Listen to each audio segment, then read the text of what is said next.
اور آج میں آپ کے ساتھ ایک بہت ہی زبردست تھاٹ پروکنگ اور فیسکینیٹنگ ٹیڈ ٹاک ویڈیو کا ریویو شیئر کرنا چاہتا ہوں، جس کا ٹاپک تھا how childhood trauma affects the health across a lifetime. And اس اسپیکر تھی doctor Nadine Burke Harris. And اس ٹیڈ ٹاک نے مجھے اپنے انر اسٹرینتھ اور انڈرسٹینڈنگ کا زاویہ بہت بدل دیا.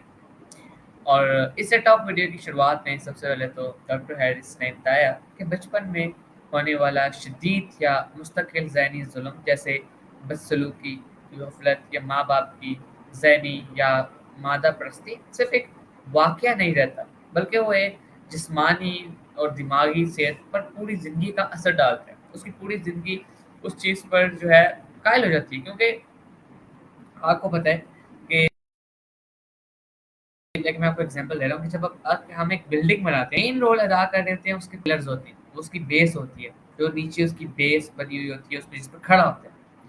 تو اسی طرح بچوں کی بھی گروئنگ میں جب ان کی گروئنگ ایج ہوتی ہے یا پھر وہ چھوٹے ہوتے ہیں، ان کا بچپنا ہوتا ہے، تو اس ٹائم میں جب ہم ظاہری سلوک اچھا نہیں ہوتا، بدسلوکی ہوتی ہے، ان کی مادہ پرستی ہوتی ہے اور زیادہ ان کو اچھا ٹائم نہیں دیتے، تو اس ٹائم پہ ان کی بیسس خراب پڑتی ہے، ان کے پلرز جو ہیں صحیح نہیں ہوتے.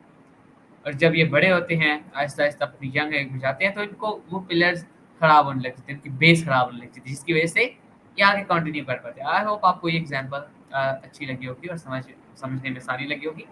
سو انہوں نے اے سی ایس اسٹڈی کا حوالہ دیا ہے جس میں پایا گیا ہے کہ اے سی ایل اسکور جتنا زیادہ ہو ایڈلٹہڈ میں بیماریاں جیسے دل کی بیماری، C O P D, lung cancer, depression, suicide risk اتنی بھی زیادہ ہوتی ہے. جن لوگوں کے پاس 4 سے زیادہ اے سیز ہوتی ہیں، ان میں سی او پی ڈی اور ڈپریشن کے خطرات 2 سے 4 گنا زیادہ ہوتے ہیں. اور ساتھ ہی زیادہ اے سی سے والے افراد کے لیے لنگ کینسر کا خطرہ 3 گنا زیادہ ہوتا ہے اور ہارٹ ڈیزیز کا خطرہ 3.5 گنا بڑھ جاتا ہے. اور ان میں ایکسپیکٹنسی جو ہوتی ہے، جو لائف ایکسپیکٹنسی ہوتی ہے، وہ تقریباً 20 سال بھی کم ہو جاتی ہے. تو اتنا جو ہے ہائی رسک ہو جاتا ہے صرف ایک چھوٹی سی چیز کی وجہ سے. تو وہ سکھاتی ہے کہ بچے کے جسم میں بار بار ہونے والا ذہنی تناؤ ٹاکسک اسٹریس بن جاتا ہے. یہ اسٹریس رسپانس سسٹم کو خراب کر دیتا ہے، جو دماغ، قوت مدافعت، ہارمونل نظام اور ڈی این اے تک پر اثر ڈالتا ہے. تو ایم آر آئی اسکینس میں جو prefrontal cortex, amygdala, nucleus accumbens, brain regions کی خرابی بھی دیکھی گئی ہے، جو کہ impulse control, learning and reward system پر برا اثر ڈالتی ہے. تو ڈاکٹر ہیرس نے Bayview Hunters Point San Francisco میں ایک کلینک کھولا جہاں پر بچے کا اے سی ای اسکور اسکرین کیا جاتا ہے. ان کا مقصد یہ ہے کہ صرف بیماری کی علامت کو ٹریٹ کرنا نہیں، بلکہ بیماری کے روٹس یعنی ٹاکسک اسٹریس کو کمپریہینڈ اور ٹریٹ کیا جائے. یہ ٹاک جو میرا پرسنل ٹیک اوے تھا اسے یہ تھا کہ یہ ٹاک میرے لیے اس سے پاورفل تھی، کیونکہ اس نے ایک بالکل نیا فریم دیا جس سے فقط جسمانی نہیں بلکہ ذاتی تاریخ سے جڑی ہوتی ہے.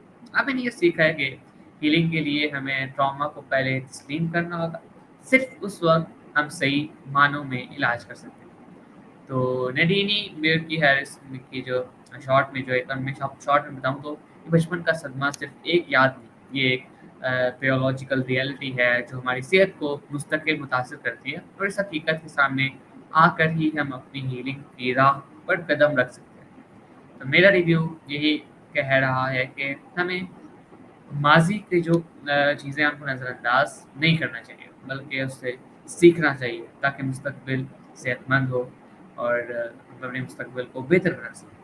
اور بہت بہت شکریہ کہ آپ نے میرے ریویو کو سنا، اور آپ کو آیا ہو آپ نے بہت کچھ سیکھنے کو ملا ہوگا آپ کو اس ویڈیو سے. اور امید ہے کہ آپ آگے بھی سنتے رہیں گے، اور اگر آپ کو اس طرح کے اور ریویوز چاہیے تو آپ مجھے فالو کر لیں. اور میں ملوں گا آپ کو ایک نیکسٹ ٹیڈ ٹاک ویڈیو کے ریویو کے ساتھ. تب تک کے لیے اللہ حافظ. اور آخر میں ایز آلویز پاکستان زندہ باد.